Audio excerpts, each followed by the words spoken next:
अब एक interesting concept है जो कैंडलस्टिक्स को और बेटर समझने में हमारी मदद करता है, डाउ थ्योरी।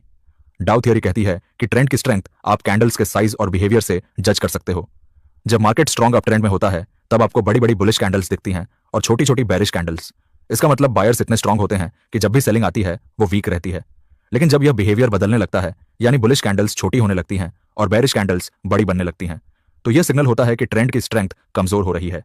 यह एक तरह का अर्ली वार्निंग सिस्टम है। आपको पहले ही आइडिया मिल जाता है कि शायद ट्रेंड रिवर्स होने वाला है या कम से कम कंसोलिडेशन आने वाली है।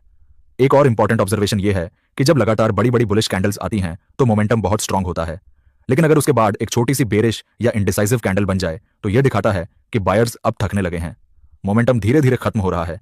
यही वो टाइम होता है जब आपको अपनी पोजीशन को प्रोटेक्ट करने के बारे में सोचना चाहिए, जैसे ट्रेलिंग स्टॉप लॉस लगाना। अब आते हैं सबसे क्रिटिकल पॉइंट पर।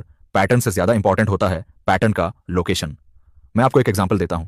मान लीजिए एक बहुत बड़ी स्ट्रॉन्ग बुलिश कैंडल बनी है, पूरी ग्रीन बॉडी, लगभग कोई विक नहीं, बिल्कुल परफेक्ट बुलिश कैंडल। लेकिन अगर यही कैंडल किसी मेजर रेजिस्टेंस लेवल के बिल्कुल पास बन रही है, जहां पहले भी कई बार रिजेक्शन हुआ है, तो क्या आप यहां बाय करोगे? शायद नहीं, क्योंकि रेजिस्टेंस पर बायर्स को स्ट्रगल करनी पड़ सकती है।